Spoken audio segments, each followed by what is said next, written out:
Sene devam hürmetli vatandaş bugün çislak 2022 yıl 10. ayının 10. günü. Biz niye aşındak tuyuğa qoğduşumuz kerek boğan kişilik hukuk sahası deydiğen tuyuğa elip geldi.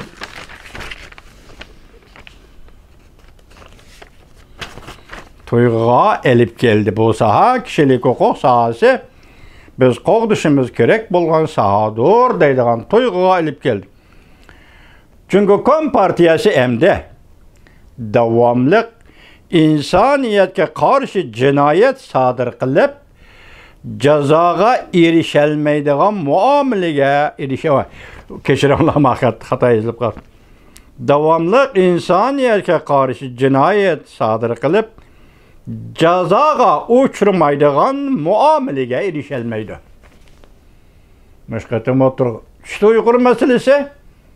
Yani insaniyet karşı cinayet sardı kıldı Uygur meselesi doğrusudur Xitay. Yani bunun deyinkiyem davamlı muşundak insaniyetke karşı cinayet sadır kılıp herkes cezalanmaydığı iş endi tügüdü. Cezalanış, cezalaş növbeti Xitay'a geldi cezalaydı. Halkara cemiyet endi Xitay bundan kaçamaydı ya ki bunu devamlaştıramaydı. Fil, linç, mundaq hesapladı. Cüngü taraf nait zor kölemde hareketke keltirip, alakadar taraflarga nait zor besim işletip ve her xil tehdit silip, hatta Birleşken Devletler Teşkilatı Kişilik Hukuk Daimi Komitetiga a'zo devletlerinin vekilleriga, diqqat vekilleriga pul berip, mukofot berip, rağbetlendirip Uygurlarning kişilik hukuk ahvol to'g'risidagi dokladni qayta muhokama qilish, munozara qilish to'g'risida Amerika boshchiligidagi davlatlarning taklif nusxasiga qarshi turdi. Gar shundoq bo'lsa-mu, bu taklif intayin az ikki qatim ishiltibdi. İntayin az üstünlük bilen rad qilindi. İki son farqidir. Lekin bu ahvol bizga g'ayrat va kuch ato qildi deydi Fil Linch efendi. Ven tezak mundaq ko'rsatdi. Bu doklad Şinjanning kişilik hukuku to'g'risida tayyorlangan Birleşken Devletler Teşkilatı Kişilik Hukuk Komiteti e'lon qilgan bu doklad qayta tilga ilinmaydi. Axlat sandig'iga tashlab etiladi. Endi tilga ilinmaydi deb qaramaymiz. Men undaq tonimayman. Agar bu mavzu Uygurlarning kişilik hukuk meselesi qayta o'ttirg'i chiqmaydi deyiladigan bo'lsa, men bundan cho'chiyman ham hayron qolaman. Demak, gapning ma'nosi Uygurlarning kişilik hukuk meselesi yana o'ttirg'i chiqadi. Buning uchun bir jumla qistirib vatandosh Jon Fonshikoni bilasizlar, obzorchi video chiqib turdi. Şu müştahurlarda şu 8. güne maqulluqda o'tmaganligi to'g'risidan so'zlab, leksiya so'zlab nima dedi? Çünkü Kompartiyasi bugun Uyg'ur masalasi mushattugidi emas. Endi boshlandi. Kangan kayşilat endi boshlandi. Bu Jon Fonshikonining mazmur gapini so'zima bugun mana leksiyada kelyapti vatandoshlar. Uyg'ur masalasi endi boshlandi. G'arb lageri 2023 yılının yıl 5'de kelar qatimliq kişilik hukuk daimi komitetining yig'ini ochilishdan burun g'alaba qiladigan bir xil strategik siyosat uchun tirishchanlik ko'rsatish lozim. Fil Linch efandining tirishchanlik ko'rsatish lozim. Balki mushu orliqdagi muhim bir omil shuki muşu arlıqda Kişilik hukuk daimi komitetin teşkilleydiğen devletlerinin teşkillenişi özgürüş 101'dir. Başladık o. Özgürüş 101'dir. Heptinin ikinci günü ete. Heptinin ikinci günü. New York Birleşken Devletler Teşkilatı Umum Yığını Kişilik Hukuk Daimi Komitetiga yeniden 14 devletni a'zo qilib saylab chiqdi. Yeniden 14 devletni saylab chiqdi.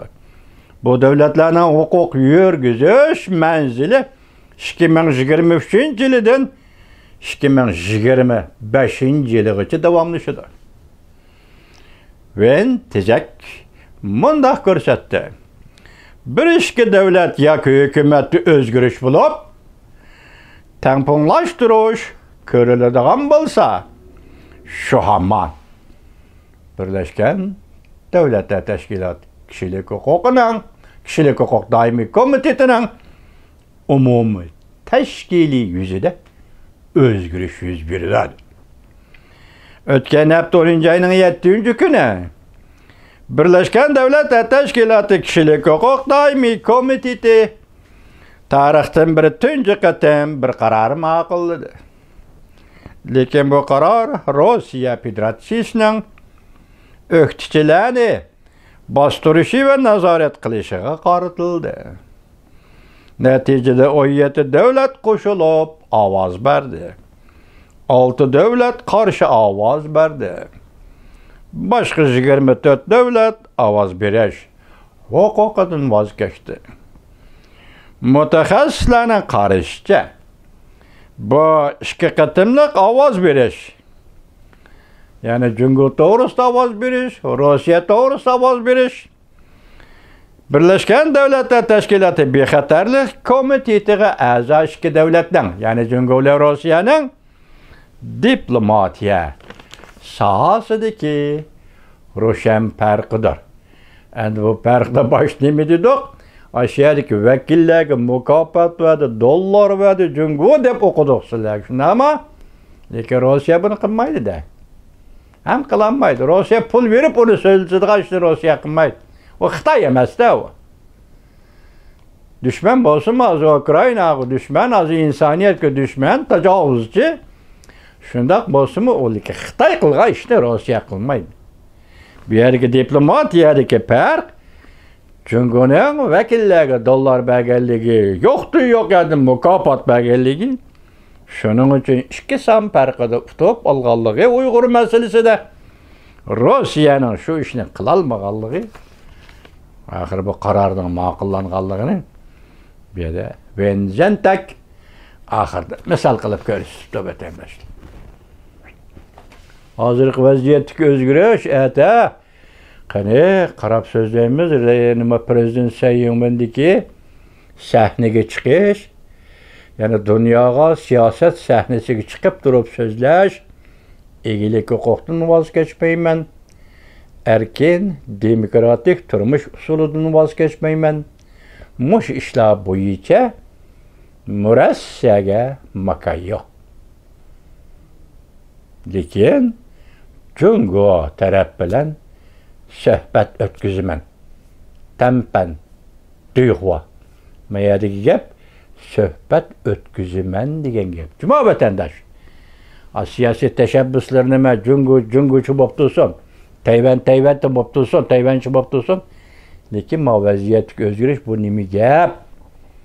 Nimiş tuyuqsuzda bayram notqada Sayyumand prezident Jungo ilə diplomat yo'q, Jungo bilan dialog yoki suhbat o'tkazishga tayyorlanib qoldi deysizda.